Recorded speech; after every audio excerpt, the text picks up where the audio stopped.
پہلو ایسا نہیں جس کی وضاحت ہمیں احادیث مبارک سے نہ ملتی ہو۔ آپ صلی اللہ علیہ وسلم ایک ماہر طبیب بھی تھے ہیں۔ آپ صلی اللہ علیہ وسلم کے پاس ہر روگ کا علاج موجود تھا ہے۔ اگر ہم حفظان صحت کے اصولوں کو اپنائیں گے تو ہم بیماریوں سے کیسے بچ سکتے ہیں، آج تھوڑا سا اس کے بارے میں تھوڑی سی گفتگو ہوگی انشاءاللہ۔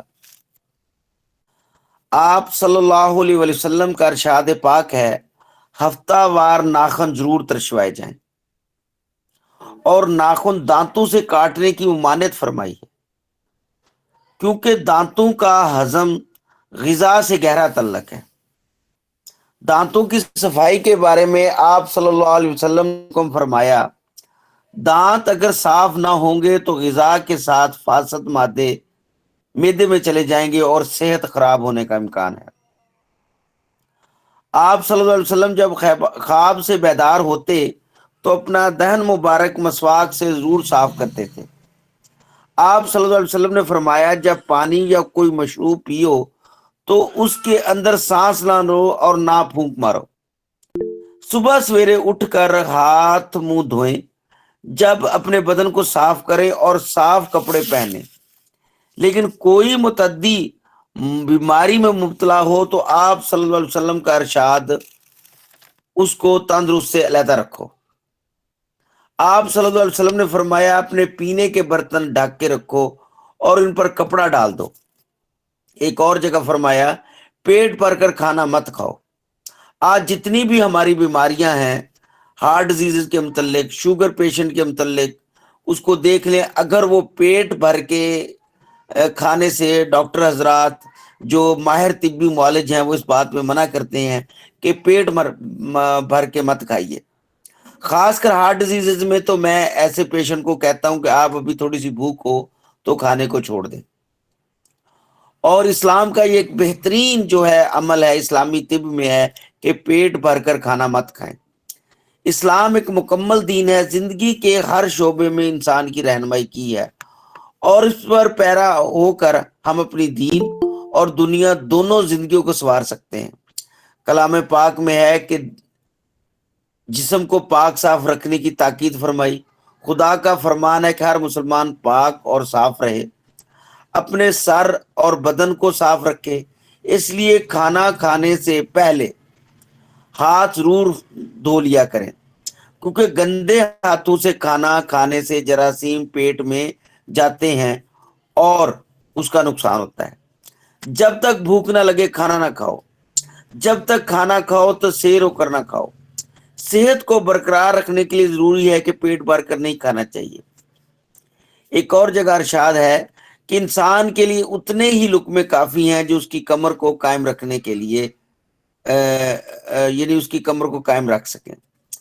صبح جلد بیدار ہونا اور رات کو جلد سو جانا صحت کے بنیادی اصولوں میں سے ایک ہے۔ حضرت ابو ہریرہ رضی اللہ تعالیٰ عنہ کی روایت ہے کہ حضور صلی اللہ علیہ وسلم کے نزدیک عشاء سے قبل سونا اور عشاء کے بعد باتیں کرنا بے شک آپ کو سخت ناپسند ہے۔ بے شک بیماری اللہ کی جانب سے ہے، شفا کے لیے دعا بھی اللہ تعالیٰ نے ہی پیدا فرمائی ہے، مرض سے نجات اور شفا یابی اللہ ہی کے حکم سے ہے۔ اللہ کے بندے تم علاج کیا کرو، اللہ بزرگ و برتر نے ایک کے علاوہ تمام بیماری کو علاج پیدا کیا ہے۔ صحابہ کرام رضی اللہ تعالیٰ عنہما سے پوچھا گیا کہ یا رسول اللہ وہ کون سی بیماری ہے؟ آپ نے فرمایا بڑھیپا۔ وضو اگر دیکھیں تو یہ حفظان صحت کے ذیلی اصولوں میں سے ہے۔ جدید تحقیقاتی طب کے نتیجے میں بہت سی بیماریوں کا سبب جراثیم ہے۔ یہ جراثیم ہمیں چاروں اطراف سے گھیرے ہوئے ہیں، ہوا، زمین، الغرض ہر چیز ہر جگہ جراثیموں سے بھری پڑی ہے۔ جسم انسانی کی حیثیت ایک قلعے کی ہے، کوئی دشمن اس میں داخل نہیں ہو سکتا سوائے زخموں اور سوراخوں کے۔ منہ اور ناک کے سوراخ ہر وقت اس کی زد میں ہیں، اور ہمارے ہاتھ ان جراثیم کو اندر لے جانے میں بہت مدد کرتے ہیں۔ وضو کی بدولت ہم نہ صرف ان سوراخوں کو بلکہ اپنے جسم کے ہر حصے کو جو کپڑے سے ڈھکا ہوا نہیں، ان جگہ پر جراثیم بڑے آرام سے جوک در جوک داخل ہو رہے ہوتے ہیں۔ ہمیں چاہیے کہ دن میں 5 بار ہم نماز پڑھتے ہیں، 5 بار وضو کریں، اور اسلام میں اس کی بہت زیادہ اہمیت ہے۔ دانتوں کی صفائی کے متعلق آ جائیں تو دانتوں کی صفائی حفظان صحت کے حوالے سے امراض معدہ کے سد باب کا بہت بڑا ذریعہ ہے۔ دانتوں کا غذا کے ساتھ بہت گہرا تعلق ہے، اس لیے اگر صبح اٹھ کر دانت نہ صاف کیے جائیں تو غذا کے ساتھ فاسد مادے بھی معدے میں چلے جاتے ہیں، جو خرابی صحت کا باعث بنتے ہیں اور مختلف امراض کی پیدائش کا سبب بنتے ہیں۔ آپ صلی اللہ علیہ وآلہ وسلم کا ارشاد مبارک ہے، اپنے دانت، اپنا منہ صاف رکھو۔ ایک اور حدیث میں آپ صلی اللہ علیہ وسلم نے فرمایا، اگر میں اپنی امت پر باعث دشوار نہ سمجھتا تو انہیں ہر نماز میں مسواک کا حکم دیتا۔ آپ صلی اللہ علیہ وسلم جب خواب سے بیدار ہوتے تو اپنے دہن مبارک کو مسواک سے صاف کر لیا کرتے۔ خلال کرنا، کھانا کھانے کے بعد دانتوں میں خلال کرنا چاہیے۔ دانتوں کی صفائی کے لیے طب اسے بہت ضروری قرار دیتی ہے، تاکہ کھانا کھانے کے بعد دانتوں میں چھوٹے چھوٹے کھانے کے ٹکڑے پھنس جانا جائیں، اس طرح دانتوں کے بھی خراب ہونے کا اندیشہ ہوتا ہے۔ آپ کا ارشاد ہے، جو شخص کھانا کھائے اسے خلال کرے۔ حفظان صحت سے متعلق سانس کی زہریلی گیس سے بچنے کے لیے آپ صلی اللہ علیہ وسلم نے خاص تاکید فرمائی ہے۔ آپ صلی اللہ علیہ وآلہ وسلم نے پانی یا کسی مشروب کو پیتے وقت برتن میں سانس لینے کو منع فرمایا ہے۔ آپ صلی اللہ علیہ وآلہ وسلم نے ہمیشہ برتن سے باہر سانس لیتے تھے۔ متعدی امراض سے بچاؤ، طبی نقطہ نگاہ سے صفائی بہت ضروری ہے۔ قرآن و حدیث سے معلوم ہوتا ہے کہ حفظان صحت کے اصولوں کو اپنا کر ہی ہم صحت و تندرستی پا سکتے ہیں اور بہت سی بیماریوں سے بچ سکتے ہیں۔ طبی نقطہ نگاہ سے صفائی بہت ضروری ہے۔ اللہ پاک نے رسول کریم صلی اللہ علیہ وسلم کو حکم دیا کہ اے پیغمبر صلی اللہ علیہ وسلم، اپنا لباس صاف رکھو اور غلاظت و گندگی سے کلی طور پر پرہیز کیجیے۔ اللہ پاک کو صفائی بہت پسند ہے۔ ایسے مقامات جہاں بول و برات سے منع فرمایا، جہاں خدا کی مخلوق ان سے فائدہ اٹھاتی ہے، آپ کا ارشاد ہے 3 چیزوں سے بچو جو لعنت کا باعث ہے: پانی کے گھاٹ، سائے، گزرگاہ میں یعنی پخانہ وغیرہ کرنا، کھڑے پانی میں پیشاب نہیں کرنا چاہیے، اس سے غلاظت پھیلتی ہے جو صحت کے لیے خطرناک ہے۔ چنانچہ ارشاد نبی صلی اللہ علیہ وسلم ہے، تم میں سے کوئی شخص ساکن پانی میں پیشاب نہ کرے۔ جدید طب بھی اس بات کی قائل ہے کہ انسان کے منہ سے بھی جراثیم نکلتے ہیں اور فضا میں پھیلتے ہیں اور قریب بیٹھے ہوئے لوگوں کو اپنی لپیٹ میں لے لیتے ہیں، پھر اس سے کئی قسم کی بیماریاں پھیلتی ہیں۔ اس وجہ سے اتباع حضرات کا کہنا ہے، منہ کھول کر جمائی مت لو بلکہ منہ پر ہاتھ رکھ لو۔ اس سلسلے میں آپ صلی اللہ علیہ وسلم کا ارشاد پاک بھی ہے، جب تم میں سے کسی کو جمائی آئے تو منہ پر ہاتھ رکھ لیا کرو، ہاتھ رکھ کے اس کو بند کر لے۔ حفظان صحت کے لیے یہ بھی ضروری ہے کہ گلیاں سڑکیں کھلی ہوں تاکہ کھلی ہوا میسر ہو اور متعدی امراض کسی کو لاحق نہ ہو۔ اس سلسلے میں آپ صلی اللہ علیہ وسلم کا ارشاد ہے، گلی کی چوڑائی جو 7 ہاتھ رکھو، یہ کم از کم حد ہے۔ گلیاں اور راستے جتنے زیادہ کھلے ہوں گے اتنا زیادہ مفید ہے۔ علاج معالجہ پرہیز، ہماری بیماری جو ہے اللہ کی جانب سے آتی ہے، شفا کے لیے دعا بھی اس شافی مطلق نے پیدا کی ہے، اور معالج کے ذہن میں بھی دعا بھی وہی اتارتا ہے۔ اللہ تعالیٰ نے انسان کو اپنی عبادت کے لیے پیدا کیا اور عبادت بدن کی تندرستی پر منحصر ہے۔ تندرستی حفظ صحت اور حصول صحت پر، اور یہ کبھی دعا سے اور کبھی دوا سے حاصل ہوتی، کبھی دعا سے اور کبھی دوا سے حاصل ہوتی ہے۔ اللہ تعالیٰ نے انسان کو 2 چیزوں سے پیدا کیا، ایک جسم اور دوسری روح، اور نبی کریم صلی اللہ علیہ وسلم کو رحمت للعالمین بنا کر بھیجا۔ لہٰذا جب آپ صلی اللہ علیہ وسلم کو روحانی علاج سکھایا جس کے ذریعے نفس کا تزکیہ اور روح کی تطہیر کی، اس طرح آپ کو جسمانی علاج کا بھی علم دیا۔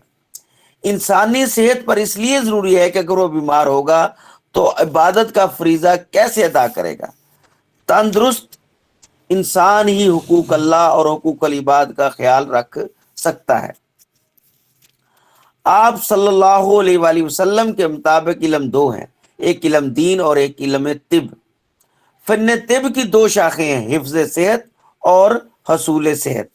حفظ صحت کے لیے 5 وقت طہارت، وضو، مسواک، سحر خیزی، کم خوری اور ہر سال ماہ رمضان کے روزے اور بلوغت کے نکاح اور ماہواری کے ایام میں احتیاطیں وغیرہ ہیں۔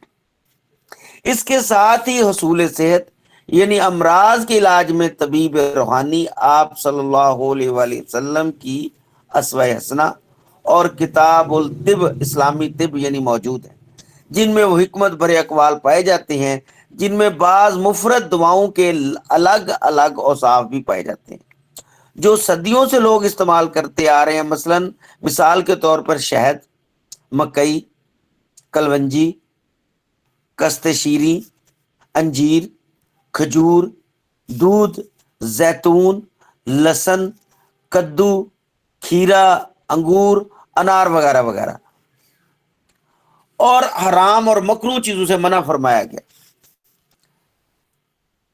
آپ صلی اللہ علیہ وسلم کے احباب سے کوئی بیمار ہو جاتا تو آپ صلی اللہ علیہ وسلم اس کی عیادت کے لیے بھی ضرور تشریف لاتے۔ آپ اس طرز عمل کے ساتھ مسلمانوں کو بھی عیادت کیے جانے کا حکم فرماتے۔ آپ صلی اللہ علیہ وسلم نے کھانے کے آداب، آپ صلی اللہ علیہ وسلم کی حدیث سے ہمیں غذا کے بارے میں رہنمائی ملتی ہے۔ آپ صلی اللہ علیہ وسلم نے غذا کے بارے میں ارشاد فرمایا، کھجور گرم ہے اور تر، اس کو ککڑی بھی کہتے ہیں، سرد ہے، بس ان دونوں کو ملا کر کھانا چاہیے۔ اور اب بھی ہماری جو نئی تحقیق ہے، جدید تحقیق ہے، وہ یہ کہتی ہے کہ کچھ ادویہ، کچھ یعنی پھلوں کا کچھ پھلوں کے ساتھ کھانا وہ کتنا مضر ثابت ہوتا ہے، اور کچھ پھلوں کا کچھ پھلوں کے ساتھ کھانا وہ کتنا مفید ہوتا ہے۔ آپ کا ارشاد ہے، آپ صلی اللہ علیہ وسلم تربوز کو تر کھجوروں کے ساتھ ملا کر کھاتے اور فرماتے تھے کہ اس کی گرمی اس کی سردی کو دور کرتی ہے۔ آپ صلی اللہ علیہ وسلم نے دودھ کو مچھلی کے ساتھ اور دودھ کو کسی کھٹی چیز کے ساتھ منع فرمایا۔ اس کی حکمت کیا ہے یہ ہم طبیب حضرات بہتر جانتے ہیں۔ اسی طرح آپ صلی اللہ علیہ وسلم سخت گرم کھانا، سخت باسی کھانا استعمال نہیں فرماتے اور نہ ہی چٹ پٹے کھانا کھاتے تھے۔ آج فاسٹ فوڈ اور چٹ پٹے کھانوں سے کتنی بیماریاں ہیں اس کا ہم اندازہ کر رہے ہیں۔ آپ صلی اللہ علیہ وسلم رات کے کھانے کو حکم دیتے چاہے مٹھی بھر کھجوریں ہی کیوں نہ کھائی جائیں۔ آپ صلی اللہ علیہ وسلم رات کے رکھے ہوئے پانی کو پینا پسند فرماتے، مشکیزے کے منہ کو ڈھانپ کر رکھنے کو حکم فرماتے اور اسے منہ لگا کر پینے سے منع فرماتے۔ آپ صلی اللہ علیہ وسلم بیٹھ کر کھانا کھاتے اور بیٹھ کر پانی پینے کو پسند فرماتے، اور اس کے کتنے فائدے ہیں، اور گردے جتنے یعنی ہمارے متاثر ہوتے ہیں، پروسٹیٹ گلینڈ کس طرح متاثر ہوتے کھڑے ہو کے پانی پینے اور کھڑے ہو کے کھانے کھانے سے، اور اس میں کتنی حکمت ہے یہ ہم سب اتباع حضرات جانتے ہیں۔ آپ کا ارشاد گرامی ہے، کسی غذا کو خاص نہ بناؤ اور بدل بدل کر غذا کھاؤ، گوشت، پھل، روٹی اور کھجوریں کھاؤ۔ مشروبات کے بارے میں آپ صلی اللہ علیہ وسلم کا طرز عمل، آپ صلی اللہ علیہ وسلم شہد کا استعمال اس طرح کرتے کہ اس میں ٹھنڈا پانی ملا لیا کرتے تھے۔ اس طرح بتایا گیا کہ ٹھنڈا اور میٹھا مشروب حضور صلی اللہ علیہ وسلم کو پسند تھا۔ اس طرح رات کا رکھا ہوا پانی بھی پسند فرماتے۔ ایک مرتبہ آپ صلی اللہ علیہ وسلم، کوئی صحابی باغ میں ٹہر رہا تھا تو آپ صلی اللہ علیہ وسلم نے پوچھا کیا مشکیزے میں رات کا پانی ہے؟ چنانچہ آپ صلی اللہ علیہ وسلم کی خدمت میں رات کا پانی پیش کیا گیا۔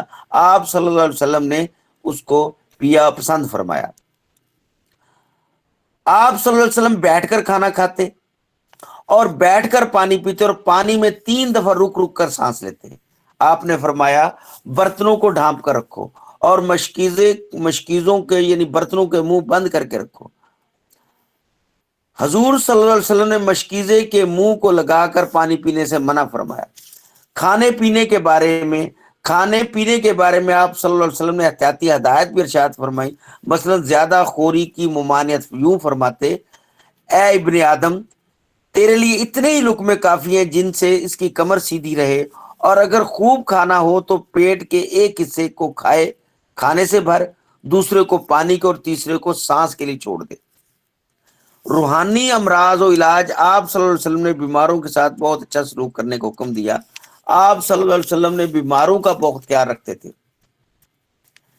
اسی طرح طبی علاج اور روحانی علاج پر مقدم ہے۔ احادیث مبارکہ سے ہمیں یہ بات بھی معلوم ہوتی ہے کہ کسی مرض کے علاج کے لیے جس معالجہ یا روحانی دعا میں یا وظیفہ، ان دونوں چیزوں کو جمع فرماتے تو ایسے موقعوں پر علاج سے پہلے زور دیتے اور دعا یا وظیفے کا بعد میں حکم دیتے۔ اس بات سے اندازہ ہوتا ہے کہ طبی علاج روحانی علاج پر مقدم ہے۔ چنانچہ ایک دفعہ آپ کی ازواج مطہرات میں سے کسی کی ایک انگلی پر پھنسی نکل آئی تو آپ صلی اللہ علیہ وآلہ وسلم نے معالجے کے لیے تجویز فرمایا۔ آپ نے فرمایا اس پر زیرہ باندھ لو، اس پر زیرہ باندھ لو، اور بعد میں دعا پڑھنے کا بھی حکم فرمایا۔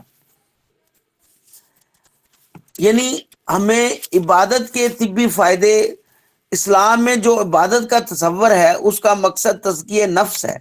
نماز اور روزہ ایسی عبادت ہیں جن کو ادا کرنے کے لیے ایک مسلمان تقوی اور پرہیزگاری کے ساتھ ہی روحانی پاکیزگی کے ساتھ جسمانی فوائد بھی حاصل کر سکتا ہے۔ اگر ہم دیکھیں کہ فلسفہ روزہ کیا ہے تو ماہرین طب کا کہنا ہے کہ بہت سے امراض میں فاقہ کرنا، یعنی غذا کو کچھ دیر کے لیے چھوڑ دینا بہتر ہے۔ بہت سے امراض کا جو حل ہے، بہت سے مرضوں کا حل جو ہے اس میں کچھ دیر کے لیے کھانا پینا چھوڑ دینا اس مرض کا بہترین حل ہے۔ روزے میں انسان صبح فجر سے لے کر مغرب تک، یعنی غروب آفتاب تک اللہ کی رضا کے لیے ہر کھانے پینے سے، ہر بری عادت سے، ہر غلط کام سے رکا رہتا ہے یا بھوکا اور پیاسا رہتا ہے۔ لیکن اگر طبی نقطہ نگاہ سے دیکھا جائے تو ایک طرف تو ثواب حاصل ہوتا ہے تو دوسری طرف اس کے جسم کے فاسد مادے جو ہیں وہ خارج ہوتے ہیں، اس کا جسم ہلکا ہوتا ہے۔ روزہ رکھنے کا ثواب جو اللہ دے گا وہ تو الگ ہے ہی، جسمانی سکون، روحانی سکون، یہ دونوں ملتے ہیں۔ زیادہ کھانا، وقت بے وقت کھانا، زیادہ چٹپٹے مسالے دار چیزیں کھانے، یہ سب صحت کے لیے نقصان دہ ہیں، کیونکہ بہت سی بیماریاں محض بلا وجہ کھانے پینے سے ہی لاحق ہوتی ہیں۔ یہ بڑی مثال مشہور ہے کہ زیادہ کھانا، کم کھانا انسان کھاتا ہے اور زیادہ کھانا انسان کو کھاتا ہے، کیونکہ بہت سی بیماریاں محض بلا وجہ کھانے پینے سے ہی لاحق ہوتی ہیں اور معدے کو بہت زیادہ کام کرنا پڑتا ہے۔ زیادہ کھانے سے جو چربی جسم پر چڑھتی ہے اسے بھدا کر دیتی ہے، لیکن روزہ ان سب تکالیف سے نجات دیتا ہے، کیونکہ انسان کا ایک خاص وقت تک غذا کھانے سے رکا رہتا ہے۔ ایک ماہ کے روزے ہمیں طریقے سے کھانا سکھا دیتے ہیں اور بلا وجہ کا کھانا انسانی صحت کے لیے انتہائی نقصان دہ ہے۔ روزہ ہمیں میانہ روی اور مناسب کھانے کی تربیت دیتا ہے، کیونکہ زیادہ کھانے سے پیٹ کی بیماریاں، درد وغیرہ اور اس طرح کی ہزار بیماریاں جو وہ پیدا ہو جاتی ہیں۔ روزہ روزے دار کو اعتدال بھی سکھاتا ہے۔ ہر حال میں روزہ اصول کے مطابق ہو تو زیادہ بہتر ہے۔ یہ چربی، موٹاپا، ذیابیطس، نقرس، خون کا دباؤ یعنی بلڈ پریشر اور آنتوں کی بیماریوں کا بھی بہت ہی زیادہ فائدہ مند ہے اس چیز میں۔ تو ہمیں اللہ پاک سے دعا بھی کرنی چاہیے کہ ہمیں طب کو سمجھنے، اسلامی طب کو سمجھنے اور طب کے اصولوں کو سمجھنے، اور ہمیں ہر حال میں ایسی چیزوں کا یعنی اپنے اوپر لاگو کرنا چاہیے جو ہماری صحت کے لیے بہت زیادہ مفید ہیں، جو میں ہر حال میں صحت کے اصولوں سے واقفیت ہونا چاہیے۔ اور اسلام میں حفظان صحت کے اصولوں پر عمل پیرا ہو کر ہم بہت سی متعدی بیماریاں، بہت سی جو لا علاج بیماریاں، خصوصاً آج کل جو بڑھا ہوا بلڈ پریشر، جو بڑھا ہوا ہمارا شوگر لیول، جو گردوں کے مسائل، جو اور جتنے بھی کمپلیکیٹڈ اور پیچیدہ مسائل ہیں، اس سے الحمدللہ ثم الحمدللہ ہم بچ سکتے ہیں۔ اگر ہارٹ کے ڈیزیز کی طرف دیکھا جائے تو اس میں زیادہ تر جتنی بھی اس پیشنٹ کو ہارٹ ڈیزیزز ہوتی ہیں جو اپنی خوراک میں بے اعتدالی اور ضرورت سے زیادہ خوراک یا فاسٹ فوڈ کا زیادہ استعمال یا گرم تاثیر والی غذائیں یا ایسی غذائیں جو اس کے جسم کے لیے معدے کے لیے ناموافق ہیں، پیٹ خوری، پیٹ بھر کر کھانا، یہ تب سب عوامل جو ہیں اس کو بہت زیادہ نقصان پہنچاتے ہیں اور اس کے خون کے گاڑھا پن ہونے کی وجہ بنتے ہیں۔ تو جتنا بھی ہم اپنے طبی اصولوں کو، حفظان صحت کے اصولوں کو اپنائیں گے تو ہم بہت سی بیماریوں سے بچ جائیں گے اور لا علاج بیماریوں سے بچ جائیں گے۔ میں اکثر کہا کرتا ہوں کہ کھانا کھانے سے پہلے پانی پینا، لیکوڈ چیزوں کا زیادہ استعمال کرنا، خصوصاً ہارٹ بیٹ کے لیے، ہارٹ پیشنٹ کے لیے زیادہ لیکوڈ چیزوں کا استعمال کرنا، کم کھانا، الحمدللہ ثم الحمدللہ ہارٹ ڈیزیزز کے لیے یہ بہت ہی بیسٹ ہے اور بہت ہی عمدہ ہے۔ تو اس کے علاوہ کوئی اور میرے لائق کو خدمت ہے یا کوئی کوشچن ہے تو میں حاضر ہوں۔